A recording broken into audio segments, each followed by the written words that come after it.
Hoje, em nossa aula de matemática do nono ano, nós estudaremos sobre números reais e expressões radicais. Este assunto está no livro de matemática do nono ano do Colégio Adventista e nós acompanharemos as explicações das páginas 6 a 9. Convido você a abrir o seu livro para que acompanhe o assunto da aula dessa manhã. Na página 6, nós lemos assim: frações e decimais. Muitas pessoas reciclam latas de alumínio e com isso ajudam na preservação do meio ambiente. O gráfico ao lado mostra a fração de latas de alumínio recicladas durante alguns anos em determinada região. No gráfico, os números que estão representados no topo das latas são exemplos de números racionais, são frações. Nesse capítulo, vamos aprender um pouco mais a respeito desses números. Você já conhece os números racionais, são aqueles que podem ser escritos na forma de fração, como eixos no quadro ao lado. Então, no quadro ao lado, vocês têm dízimos periódicas, vocês têm decimais finitos e frações. Todos estes números, eles podem ser escritos em forma de fração. Qualquer número que pode ser escrito em forma de fração é chamado de número racional. Na página 7, nós lemos assim: espere aí, os números menos 35 e 8 não são inteiros? Por que você disse que eles são racionais? Boa pergunta. É que todo número natural ou inteiro pode ser escrito como uma fração com denominador 1 ou como alguma fração equivalente. Observe, menos 35 é o mesmo que menos 35 sobre 1. Se eu multiplico por 2 numerador e denominador, fica menos 70 sobre 2. Se eu multiplico numerador e denominador por 3, fica menos 105 sobre 3 e assim por diante. Por exemplo, 8 inteiros. Em forma de fração, eu posso escrever 8 sobre 1. Se eu multiplico numerador e denominador por 2, fica 16 meios. Se eu multiplico numerador e denominador por 3, nós temos 24 terços.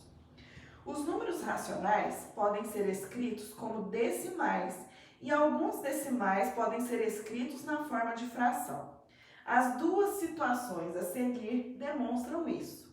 Situação 1. Vamos expressar a fração 5/20 como decimal. Para isso, é preciso lembrar que 5/20 é o mesmo que 5 dividido por 20.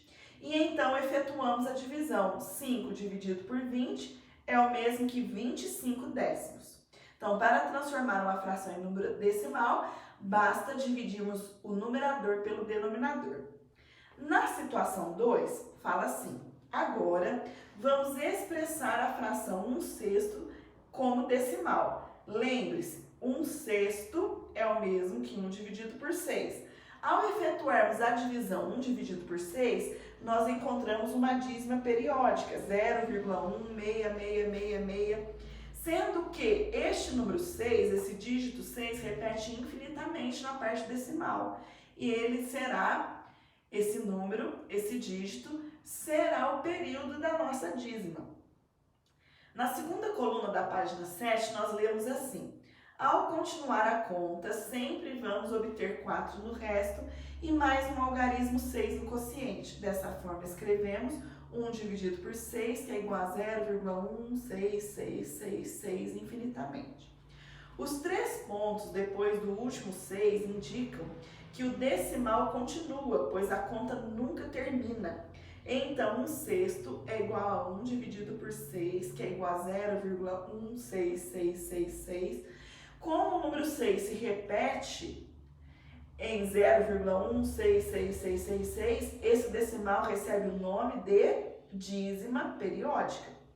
É comum também representar uma dízima periódica colocando um traço sobre a parte do número que se repete, como o exemplo abaixo. Então, olha, a dízima periódica dá essa aqui, ó, 0,16666. O 6 repete infinitamente.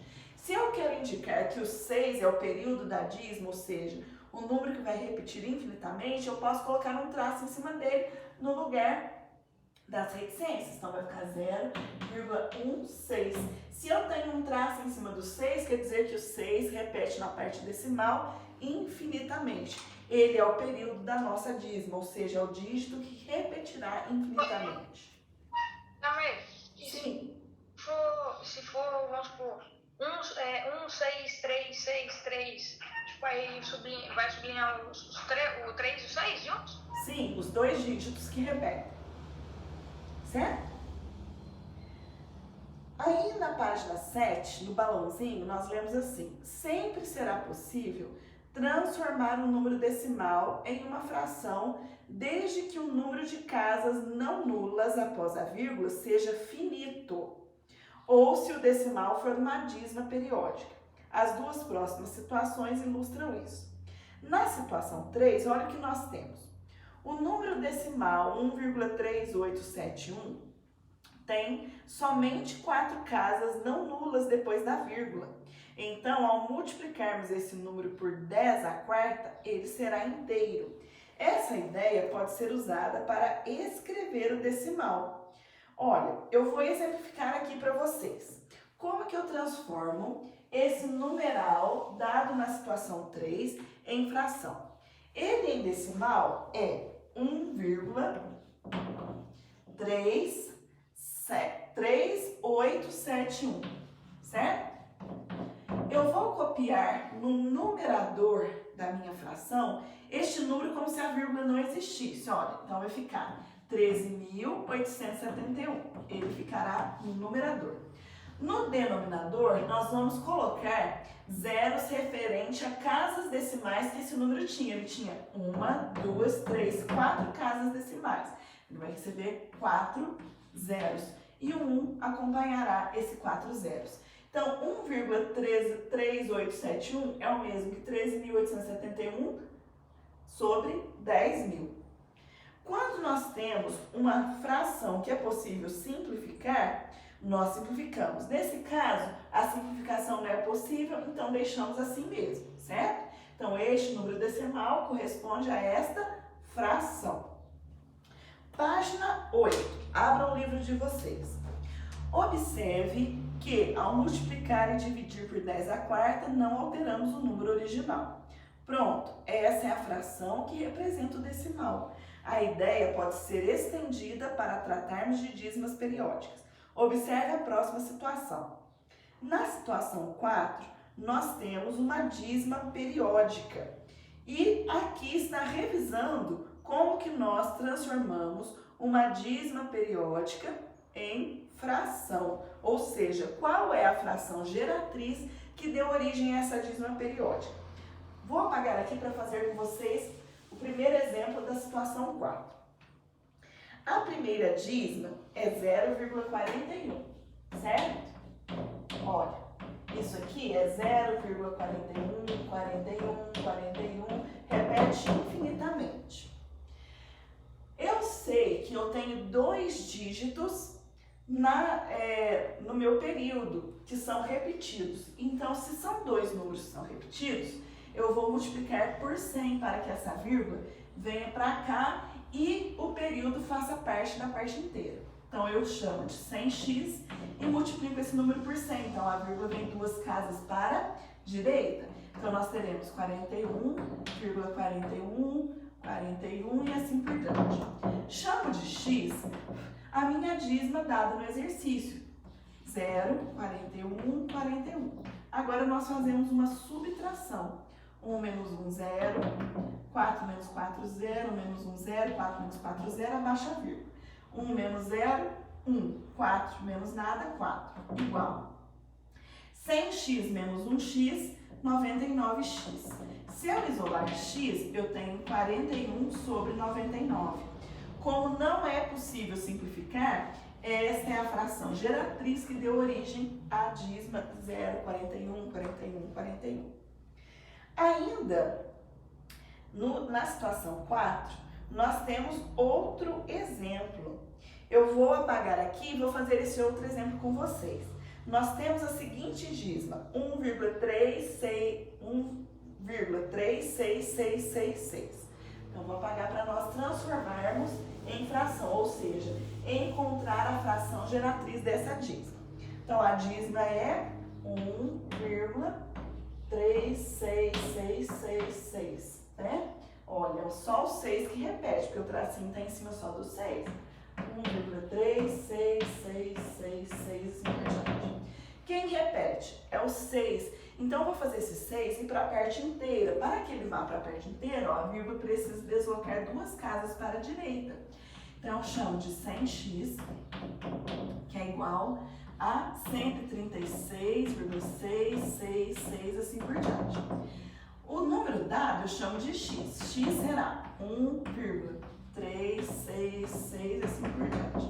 Façamos a subtração. 6 menos 6, 0. 6 menos 3, 3. Abaixo a vírgula. 6 menos 1, 5. Abaixo 3, abaixo 1. 100x menos 1x, 99x. Certo? Só que é o seguinte, eu não quero número decimal. Para que esse número deixe de ser decimal, o que eu farei? Eu multiplicarei aqui por 10.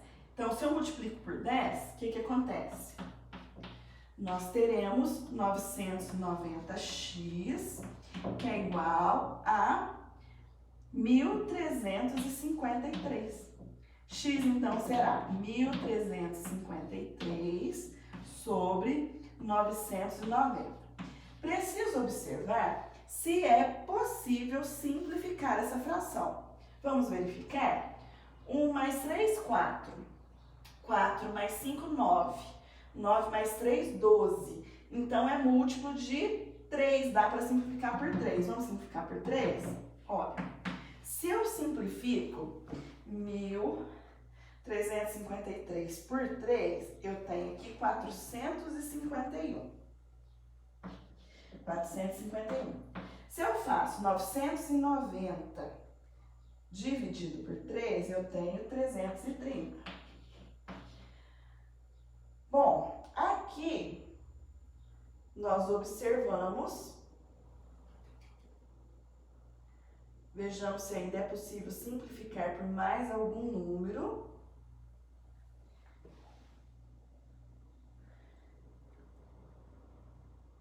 É possível simplificar por 11, olha.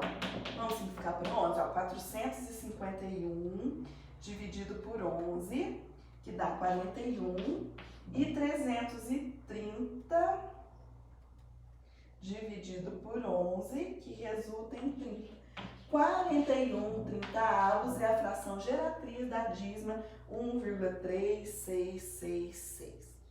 Convido vocês agora a observarem no livro de matemática a página 9. Na página 9, nós temos uma tabela.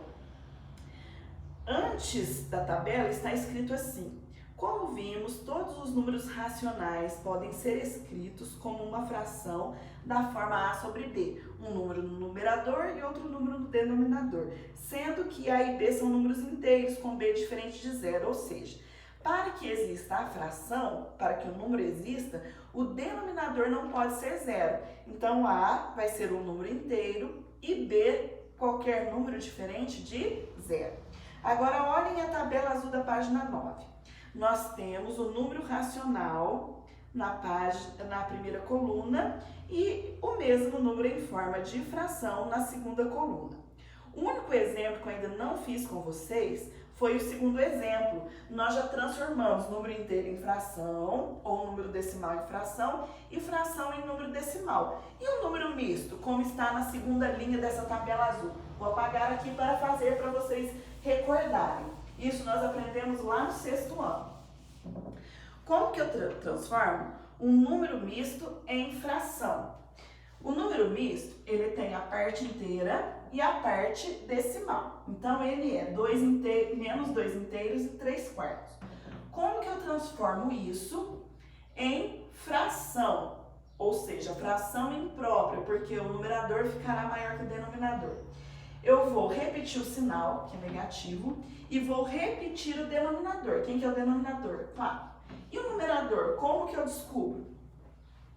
Multiplica e soma. Então, eu faço 4 vezes 2, 8. 8 mais 3, 11.